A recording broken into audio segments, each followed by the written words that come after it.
YCP మరొక ప్రజా పోరాటానికి సిద్ధమైందా? మెడికల్ కాలేజీల పీపీపీ పోరు విజయవంతం తర్వాత కూటమిని ఇరుకున పెట్టేందుకు మరొక అస్త్రాన్ని సిద్ధం చేస్తుందా? ఉత్తరాంధ్ర వేదికగా కార్యక్షేత్రంలోకి దిగేందుకు సన్నాహాలు చేస్తోందా?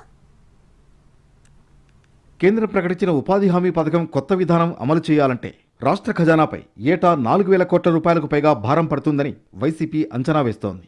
సంస్కరణల ప్రభావంతో ఎదురయ్యే ఆర్థిక భారాన్ని సమర్థంగా ఎదుర్కోలేకపోతే వెనుకబడ్డ ప్రాంతాలపై తీవ్ర ప్రభావం చూపిస్తుందన్న ఆందోళన వ్యక్తం చేస్తోంది. అదే జరిగితే 2027 తర్వాత మరోసారి ఉత్తరాంధ్ర వలసల కేంద్రంగా మారిపోయినా ఆశ్చర్యం లేదన్న వాదనలు వినిపిస్తున్నాయి. ఇలాంటి పరిస్థితుల్లో కేంద్ర రాష్ట్ర ప్రభుత్వాలు కరువు పనుల పట్ల అనుసరిస్తున్న వైఖరిని ఎండగట్టేందుకు గాను వైసీపీ సన్నద్ధమవుతున్నట్లే కనిపిస్తోంది. ఇప్పటి వరకు వైసీపీ నిర్దిష్టమైన ఆలోచన విధానం ప్రకటించలేదు.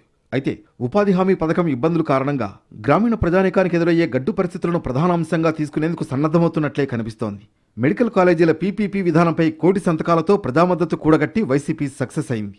ఇప్పుడు ఉపాధి హామీ ద్వారా పేదలకు నష్టం జరుగుతుంటే ఖచ్చితంగా రంగంలోకి దిగాలనే ఆలోచన చేస్తోంది. ఈ పోరాటాన్ని వలసలు, వెనుకబాటుతనానికి కేర్ ఆఫ్ అడ్రస్ గా మిగిలిపోయిన ఉత్తరాంధ్ర నుంచే మొదలు పెట్టేందుకు ఆస్కారం ఉంది. ఏదైతే గ్రామీణ ప్రాంతాల్లో ఉపాధి హామీ చట్టం దానివల్ల గ్రామీణ ప్రాంతాల్లో ఉపాధి పూర్తిగా కోల్పోయి నిరుద్యోగ సంస్థ గ్రామీణ ప్రాంతాల్లో పెరిగిపోయే ప్రమాదం ఉంది. మళ్ళీ వలసలు పోయే ప్రమాదం ఉంది.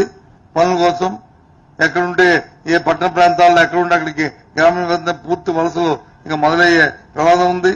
2005లో యూపీఏ ప్రభుత్వం ఉపాధి హామీని హక్కుగా చేస్తూ చట్టం తెచ్చింది. దేశంలోనే తొలిసారిగా ఉమ్మడి ఆంధ్రప్రదేశ్లోనే ఈ పథకానికి శ్రీకారం చుట్టింది కేంద్రం.